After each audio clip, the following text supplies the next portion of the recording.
All right, well this one will be a real brief one for real this time. All right.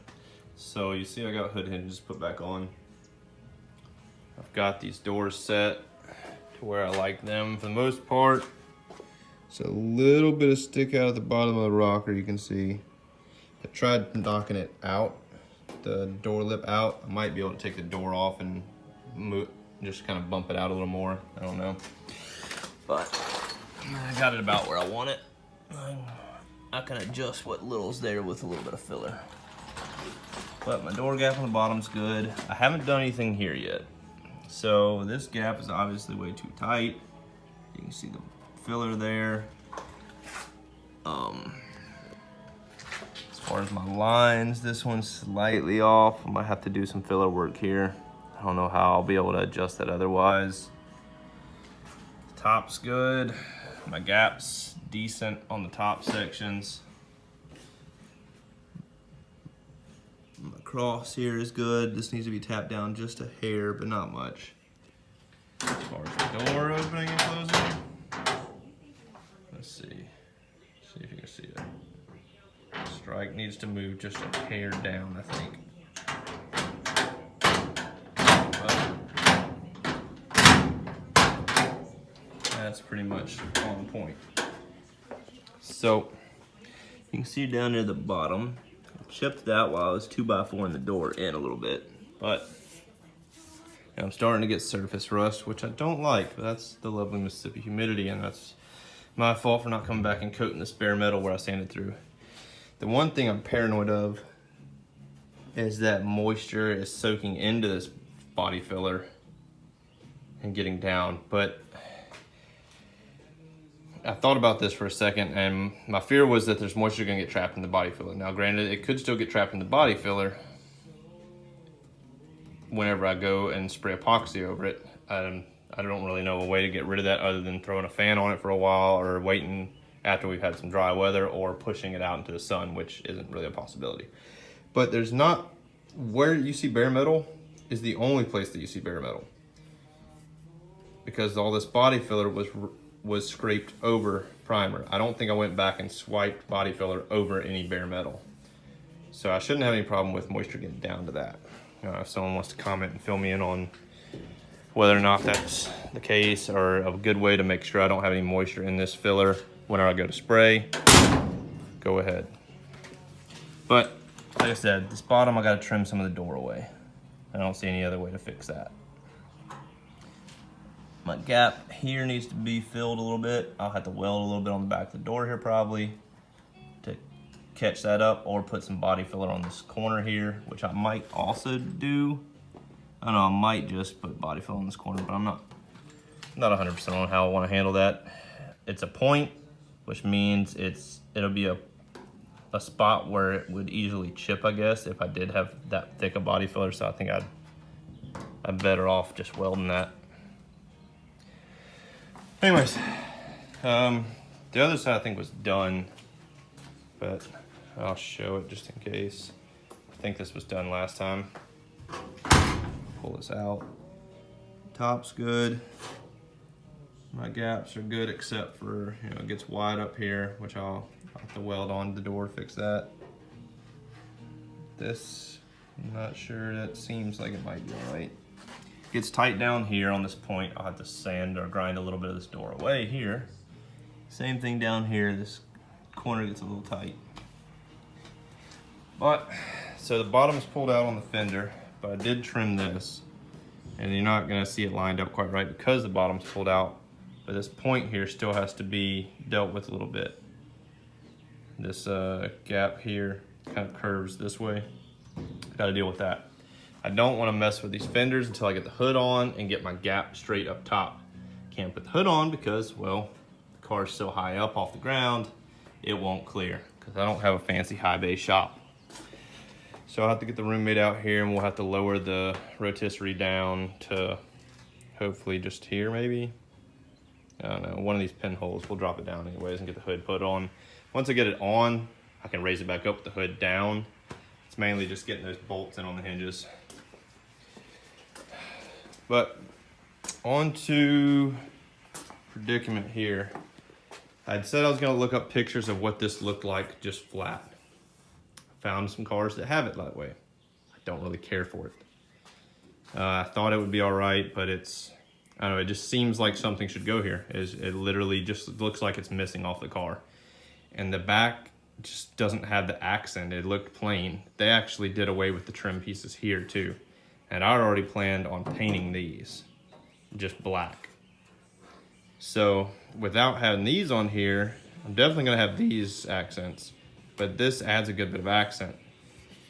And my plan is to go back to pretty much this color, but I wanted to two-tone the car with this color and like a flat black and some gunmetal slash like brushed stainless look. So these pieces and these pieces that go here, granted that's the other side, but you follow me. Those are all aluminum. Unlike the trim pieces that are around the windows, around the drip rail, all these, those are all steel. Stainless or whatever the case may be. I'm thinking they're a mild steel stainless, whatever mix. It's got some stainless in them, I'm guessing, unless they're just completely chromed because they're quite magnetic.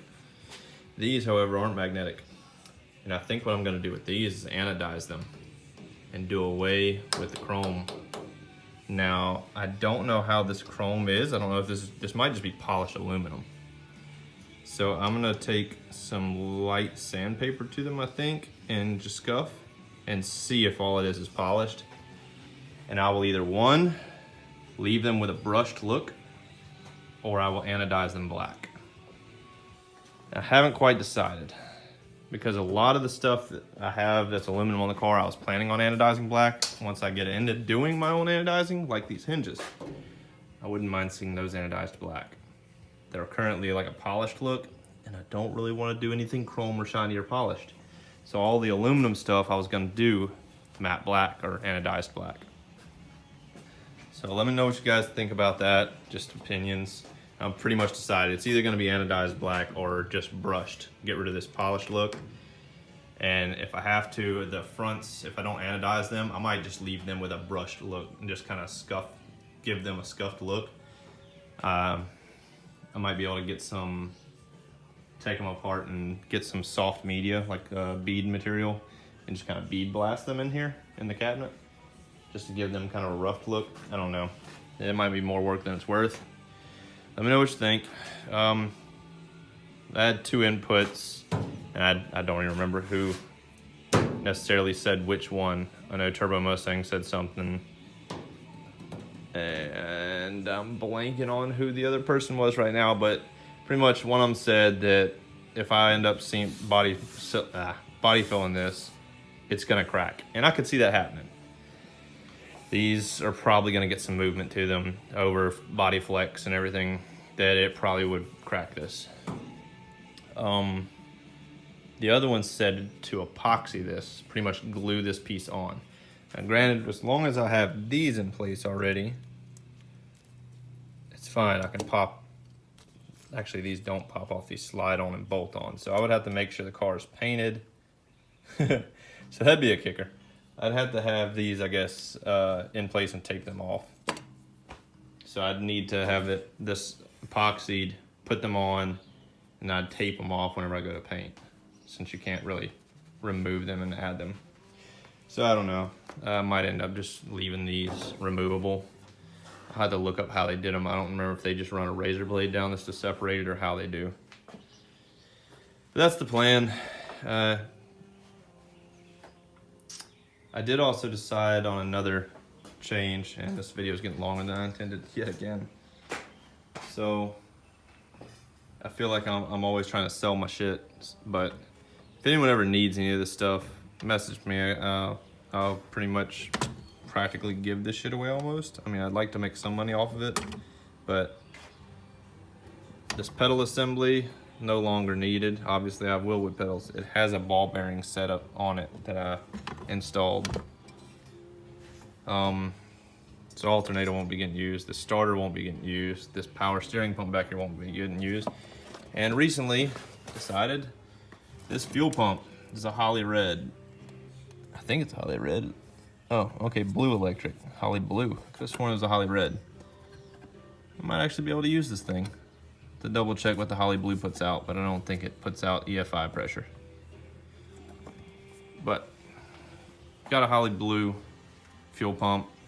Most likely it's carbureted only. It'll be getting sold. I'll be going with a Holly Super Sniper fuel injected throttle body setup whenever this car goes back together.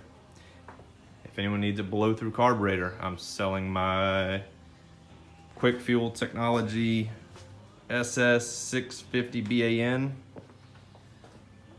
That's gonna be, or actually it is on eBay right now, but that's getting sold.